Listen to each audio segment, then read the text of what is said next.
Hi guys, we are part of a group called Tiger Talk Ethics. Basically what we do is we talk about ethical questions presented in society and bring them to Clemson's campus to make the issue more localized for students. Today we will be talking about the use of marijuana for both recreational and medical purposes, as well as the legalization of it recently. To inform people about the issue and receive feedback, we went around and talked to people around campus and in the community. Here's what they had to say. Welcome to Davis Farms. My name is Jeffrey Davis. I'm a 59-year-old lifelong farmer.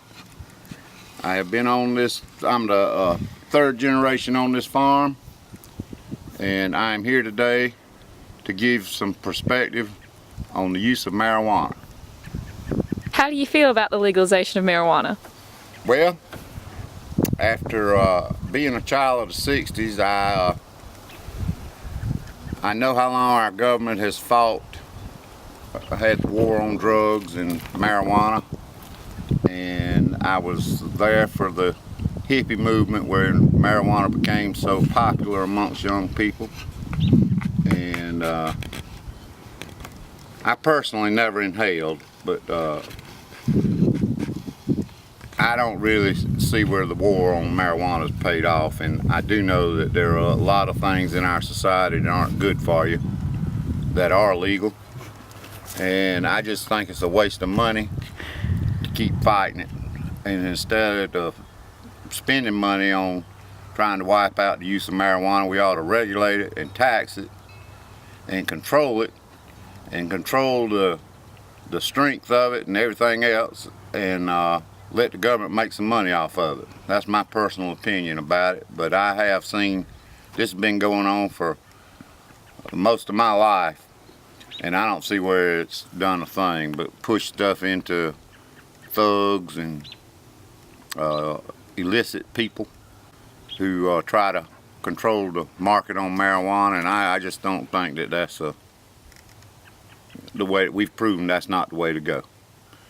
We need to get intelligent about things and learn how to regulate it and let people make their own minds up about it. Like I said, it's always been against the law, so I never used it. But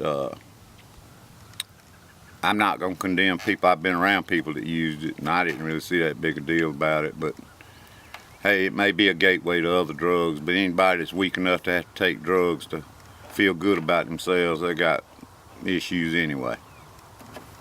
So I'm for learning how to regulate it and control it as a citizen of the United States of America.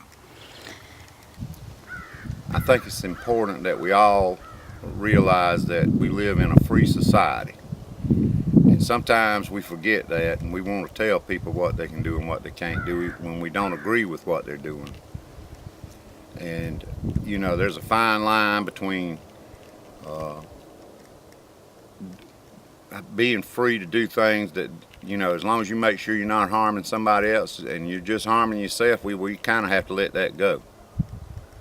So, you know, it's really a personal decision on this marijuana thing, or alcohol or tobacco. And I don't want to ever see where you know, some people get to tell you what you can do and what you can't do. And it's just a foolish game from what I've seen, that we are trying to stop the use of marijuana, and it ain't working. So it just makes, I'd be glad when more of our society realizes that we need to learn how to control it and limit its potency, and stop all this foolishness, getting people killed over this, and people have died and gotten killed over this, and people have gone to prison that otherwise, if they hadn't used the darn marijuana, they probably would have been good citizens of our society. But they spend up going to jail. Taxpayers have to keep them up in jail. It's just foolish. So, you know, let's don't be hypocrites about it. We have alcohol. We tried prohibition on alcohol, and that didn't work. And as far as it being a gateway drug, marijuana being a gateway drug, I guess beer's a gateway drug to whiskey, because whiskey's a lot more potent than a beer is, and I wish that our state was not so backwards in their thinking on things. Our society is full of things that you can use, alcohol, tobacco. I'm a tobacco user, and you know, I might know it's not good for me, but I enjoy it. But you know, I try to be respectful, and I don't smoke it in public places.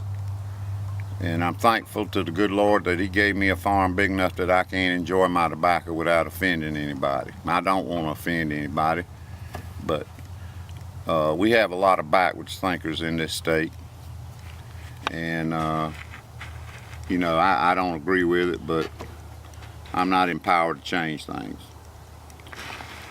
So, in conclusion, I feel like that the thinking has to change. Especially with medicinal marijuana, because if it can help somebody that's suffering, why would you deny them something that could ease their pain or their bad feelings about themselves? Thank you. So Mr. Davis brought up some really good points, I think, about legalization of marijuana. One thing I would like to bring up to you guys is, in the beginning of his segment, he talked about America as being a free society, and I thought that's a really good phrase to put on this as a whole. So he talks about government regulation a lot in that clip as well.